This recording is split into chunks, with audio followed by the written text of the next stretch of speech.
सोचिए एक ऐसा बच्चा जो सिर्फ 9 साल की उम्र में इजिप्ट का राजा बना। एक बच्चा जो खिलौना खेलने की उम्र में था, उसके सर पर दुनिया की सबसे पुरानी ताकतवर सिंहासन का ताज रख दिया गया और सिर्फ 10 साल के छोटे से राज के बाद उसकी जिंदगी खत्म हो गई। 18 या 19 साल की उम्र में उसकी अचानक मौत ने पूरे इजिप्ट को हिलाकर रख दिया।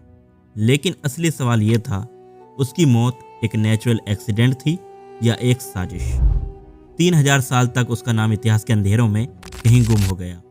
लेकिन 1922 में जब आर्कियोलॉजिस्ट हॉवर्ड कार्टर ने वैली ऑफ द किंग्स के अंदर उसका मकबरा ढूंढा तो पूरी दुनिया एकदम से हैरान रह गई कि आप जानते हो, उस टॉम के अंदर से 5000 से ज़्यादा खजाने मिले, सोना, चांदी, ज्वेलरी और एक गोल्डन मास्क जो आज भी इजिप्ट का सबसे बड़ा सिंबल है। यह है कहानी एक ऐसे राजा की जिसे दुनिया द बॉय किंग तूतनखामुन के नाम से जानती है। तूतनखामुन का जन्म लगभग 1341 बीसी में हुआ था। उसका असल नाम था तूतनखातेन, जिसका मतलब था लिविंग इमेज ऑफ एथेन। उस वक्त इजिप्ट में एक नया धार्मिक दौर चल रहा था। फरहाव अखनातेन ने पुराने देवताओं को तोड़कर सिर्फ एथेन, जो सूरज के देवता थे, उसकी पूजा शुरू कर दी थी।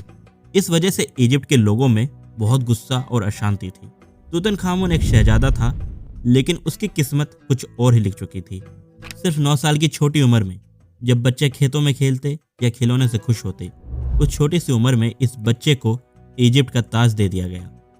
इमेजिन कीजिए, एक नन्हा बच्चा जो अभी लिखना पढ़ना सीख रहा है, उसके सर पर दुनिया की सबसे पुरानी और ताकतवर राजगद्दी का बोझ आ गया। तूतनखामुन का राज सिर्फ 9 साल की उम्र में शुरू हुआ था।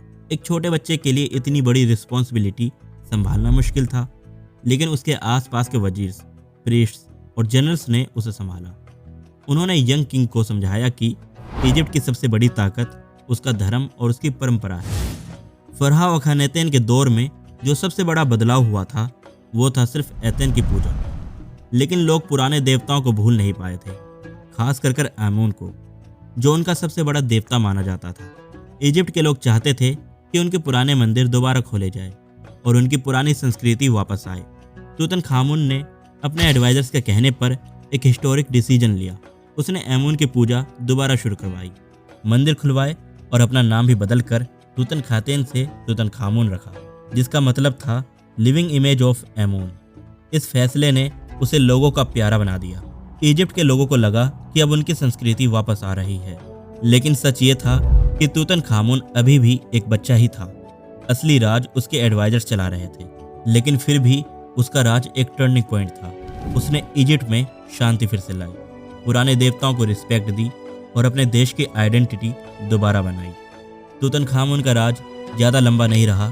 सिर्फ 10 साल के अंदर, जब वो लगभग 18-19 साल का था, उसकी अचानक मौत हो गई। और यही उसकी कहानी को एक और भी बड़ी मिस्ट्री बना देती है। क्या हुआ था उस रात? क्या वो बीमार था? क्या उसकी मौत एक एक्सीडेंट से हुई, या फिर उसके दुश्मनों ने एक साजिश रचकर उसे ख़त्म कर दिया? दोस्तों, कमेंट करके बताओ इसमें आपका क्या कहना है। वैज्ञानिकों ने उसके मम्मी पर कई टेस्ट किए। कुछ हिस्टोरियंस कहते हैं कि तूतनखामुन एक गंभीर बीमारी से जूझ रहा था। उसके पैर में डिफॉर्मिटी थी, जिस वजह से वो अक्सर वॉकिंग स्टिक का यूज़ करता था। हो सकता है एक इन्फेक्शन ने उसकी जान ले ली हो। कुछ और स्कॉलर्स कहते हैं कि वो चैरियट एक्सीडेंट में मरा। एक्सरे स्कैन्स में उसकी बॉडी के अंदर घाव दिखते हैं, जैसे कि किसी तेज टकराव या गिरने से हुआ हो। लेकिन एक और थ्योरी है कि उसका मर्डर किया गया, क्योंकि उसकी स्कल में फ्रैक्चर के निशान मिले। शायद कोई उसके राज को ख़त्म करना चाहता था, या फिर उसके एडवाइजर्स ही उसके खिलाफ हो गए थे। आज तक तूतनखामुन की मौत एक अनसॉल्व्ड मिस्ट्री है, और इसी राज ने उसका नाम और भी ज़्यादा मशहूर कर दिया। तूतनखामुन की कहानी 3000 साल तक धूल में दफन रही। दुनिया उसे लगभग भूल चुकी थी। लेकिन फिर आया साल 1922, एक ऐसा पल जिसने पूरी दुनिया का ध्यान दोबारा इजिप्ट की तरफ खींच लिया। एक ब्रिटिश आर्कियोलॉजिस्ट हॉवर्ड कार्टर, वो सालों से वैली ऑफ द किंग्स में खोज कर रहा था। लोग उसे कहते थे कि यहाँ खोजने के लिए अब कुछ नहीं बचा, सारे मकबरे पहले ही लूट लिए गए हैं। लेकिन कार्टर ने हार नहीं मानी, और एक दिन जब उसकी टीम ने खुदाई शुरू की, उन्हें एक बंद दरवाज़ा मिला जिस पर रॉयल सील था।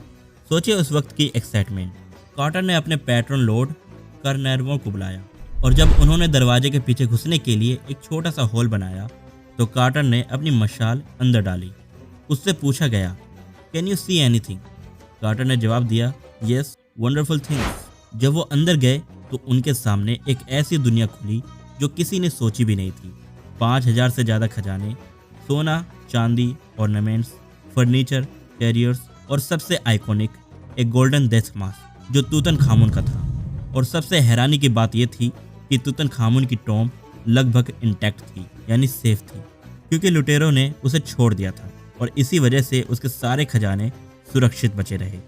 इस खोज ने तूतनखामुन को एकदम से दुनिया का सबसे फेमस फराहो बना दिया। तूतनखामुन की कब्र की खोज ने सिर्फ एक राजा को नहीं बल्कि पूरे इजिप्ट को दोबारा दुनिया का सेंटर ऑफ अट्रैक्शन बना दिया। एक ऐसा फराहो जो जिंदगी में ज़्यादा मशहूर नहीं था, उसकी डेथ और टॉम्ब ने उसे हिस्ट्री का सबसे बड़ा आइकन बना दिया। उसके गोल्डन मास्क को आज भी दुनिया भर में the face of ancient Egypt कहा जाता है। यह मास्क सिर्फ सोने का नहीं था बल्कि एक सिंबल था, एक छोटे राजा की अमर कहानी का। जब लोग उस मास्क को देखते हैं तो वो सिर्फ एक चेहरा नहीं देखते बल्कि एक पूरे सिविलाइजेशन की विरासत को महसूस करते हैं। तूतनखामुन की टॉम्ब से मिले खजाने, carriers, jewellery, weapons, musical instruments, सबने हमें एक नई तस्वीर दी कि 3000 साल पहले इजिप्ट कैसा था।